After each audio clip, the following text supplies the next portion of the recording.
News, जनजागृती साध्यम, हक्काचे लोकमाध्यम।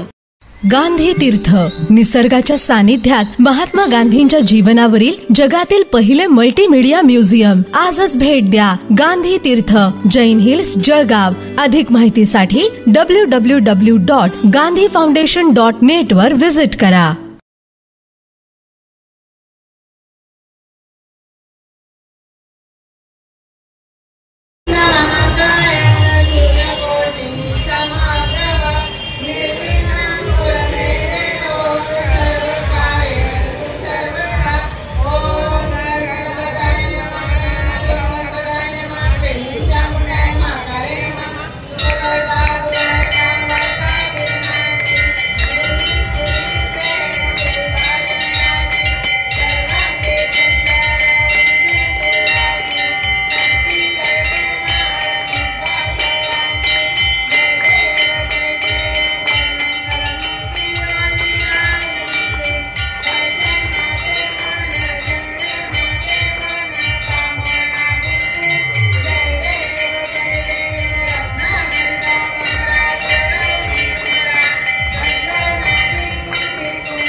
आज जळगाव शहरात जीएम फाउंडेशन व जीएम परिवाराच्या वतीने भुसावळ हायवे लगत असलेल्या कालिका मातेच्या मंदिरामध्ये आज आम्ही जीएम परिवाराच्या वतीने महाराष्ट्र राज्याचे लाडके नवनिर्वाचित आणि लाडके मुख्यमंत्री आमदार देवेंद्रजी फडणवीस साहेब हे पुन्हा राज्याचं नेतृत्व यांच्या हातात द्यावं, यांना मुख्यमंत्री व्हावे, हे मुख्यमंत्री व्हावे म्हणून आम्ही आई कालिका माता महाकालिका मातेच्या चरणी आरती करून प्रार्थना केली की आमच्या या लाडक्या नेत्याला पुनश्च एकदा महाराष्ट्र राज्यात नेतृत्व करण्याची संधी मिळावी व गोरगरीब जनतेची सेवा करण्याची संधी मिळावी, हीच आम्ही आई कालिका माता चरणी प्रार्थना केली।